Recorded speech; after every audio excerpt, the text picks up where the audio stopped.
my process is that I always take the main character that we're following the main story arc of, and I design that person first. So in the case of Unorthodox, I designed Esty, and she was actually cast before anyone else was as well. So that was quite handy.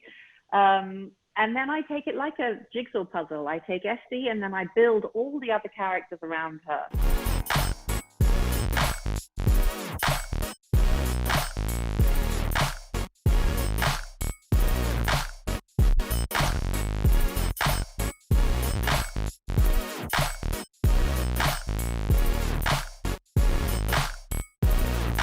So Justine, where are you now? I'm in Berlin right now, but tomorrow morning at 6 o'clock in the morning, I'm flying back to Los Angeles. And can you explain us exactly the role of the costume designer, what a costume designer makes in the movie? I know lots of people go, oh, I'd like to go shopping and buy those clothes. So there's a big process to designing a film. And of course, there are lots of people involved. So it's a very collaborative process. But to me, I really think that my job is to find the character on a visual level. And that's what a costume designer does, is they design that character so that the audience can see and understand as much as you can possibly feed them in a very, very short period of time. And that can also work in the other way. So if they're like a mysterious character, you want to then confuse the audience. So whatever the narrative of that character is written on the page is what we have to decipher and decide how to communicate that visually. So it's a visual communication. How did you start your career? I actually started my career on the catwalk. I was a model for a long time in New York. And I worked very closely with the tailors while they were fitting on me. So I learned a lot from the Italian tailors who were working in New York in the 80s. Let's talk about Unorthodox, considering you're not Jewish. How deep was your trip into the Hasidic culture in order to understand its dress codes? I went into the community and I stayed there for a whole week, and I was there with the other heads of department, and I studied people on the street. I went into the shops. I was really immersed myself in the community. I went on a tour with ex-Satmar community. And what we need to be really specific about here is that each Orthodox community is different, and they have different rules. So I only studied the Satmar community. So it's not a generalized piece of work. It is very specifically aimed at that community alone. So I studied that, and then I read all the books, I watched all the documentaries, I watched anything that had anything to do with Orthodox Jews, whether it was Satmar or not, just to get a real feel for it.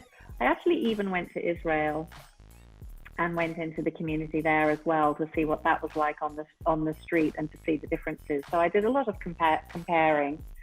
And I had a long time before we started pre-production, so I could really do a lot of study, which was, it was really a privilege to be able to do that. So because I really wanted to get it right. I didn't want to offend anyone. And I wanted to make sure that the details and nuances of the clothing were acknowledged within my design. Where did you get all the fabrics? And the clothes. And the clothes, yeah. Yes. I got all the men's clothing I had to buy from Williamsburg, because the Jewish community, you know how men button up left over, right? In their community, they do it the other way around. So everything is buttoned up the other way. So I had to buy everything properly from there, which was a bit challenging. They didn't really appreciate me being there. So I did actually end up sending someone else who looked less like me to go in and buy it, so she wasn't so conspicuous. And then for the women, I actually got nearly everything here. I did buy like all their tights within the community, because we had to have special tights that were a really heavy denier with the seam down the back. So I had all of those from Williamsburg, and then I bought one of the turbans from Williamsburg and then had them all copied and made here in Berlin with fabric from Rome. The house dresses, I had those all made, which was also fabric from Rome, except for Esty's house dress. I bought that here. And then for all the rest of the clothes, well, not all of them, but nearly all of the Satmar community, I bought from what's called Pick and Weigh, which is a secondhand clothing shop that's quite cheap, and you can go in and they just weigh how much it is, and then you pay by the weight, which is a lovely way to recycle, which I really enjoy recycling clothes because it always gives them a life already. But the challenge with that is that you can't buy the right sizes. So I had to have a huge, I had a tailor who just had a huge amount of work to alter every single piece. So I fit every single garment on everyone personally and pin them up. And then he and his team would go off and spend days altering everything, including the wedding dress, which I actually ended up buying on eBay. Because I couldn't afford to make it. Yeah, I couldn't afford to make it and I couldn't afford to buy it. You reworked also the bride dress? Yeah, we totally cut it up. We cut it all up because she's tiny. Shira Haas is a very, very tiny lady. Even though the bride that I had bought it from had a lovely figure and everything, she was still like 6 sizes bigger than Esty. So we cut it all up. We cut probably about 30 centimeters out of the hem, and I raised it. It was a drop waistline. I raised that right up, and yeah, we totally remade it. For a production, there is a lot of made to order and a lot of buying and a huge amount of things that when the production is wrapped, where they go? Well, usually everything gets stored for about 3 months until the edit is locked off, and because sometimes we have to go back and do reshoots. But on this production, we didn't. We just got rid of everything. So I believe Nicola had been offered some. I had actually wanted to give them to the Theatre Kunst because I thought that it was really important that we that other designers had access to these beautiful costumes. We also gave some to the Satmar community to give back to them because Jeff, who plays Moisha, actually grew up in the Satmar community as well. And so I thought it would be really lovely if we could contribute to them. Of course, we didn't give them the fake fur hats because they would never wear them, but some of the suits and things went there. And then I believe the rest probably got given to charity, like all those clothes. I don't know. I don't know how much Nicola took. Maybe she'd like to tell us. No, we took, I think it was quite a little bit more than 1 rail. So we had all this Jewish costume, and we bought, but we also got some of the dresses and so on. So great. So that was quite okay. Also it was, as I said, really it is interesting for us to have more than only the 3 parts and so on. And I thank you for this opportunity to talk about the Theaterkunst. As you mentioned, Theaterkunst was founded 1907, so we have a long traditional history. And also, as you mentioned, one of the first big success was Metropolis, which is now World Heritage. All the costumes were done by Theaterkunst.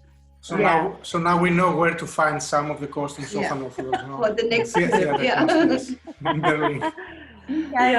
other thing that I really love to do, and I didn't mind doing this at all, was that in Berlin, there's a fantastic Sunday market where a lot of the nightclubbers come and sort of exchange their clothing to go out and get new clothing or give up their old clothing. And so every Sunday I would take my Nana trolleys, as I called them, and I would go down to this market and I would just go to all the coolest looking stalls and pick out these fantastic pieces of clothing. And they were the basis of the clothing for the nightclub scene.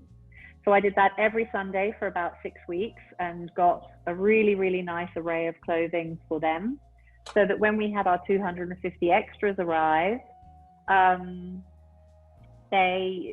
would be able to pull from that rack and dress with my team, of course, and dress these nightclub goers so that they looked authentic. And I did buy 5 Ferragamo scarves. I couldn't afford the Hermes ones. And I kept those for Malka. She was for Miriam, my richer, the mother of the bride. I looked at a lot of modesty clothing designers, including Wife of the Vampire, and there's some really amazing designers out there, but they were too designery, and they would have stolen the show, and they would have taken the audience away from what we were looking at as the narrative.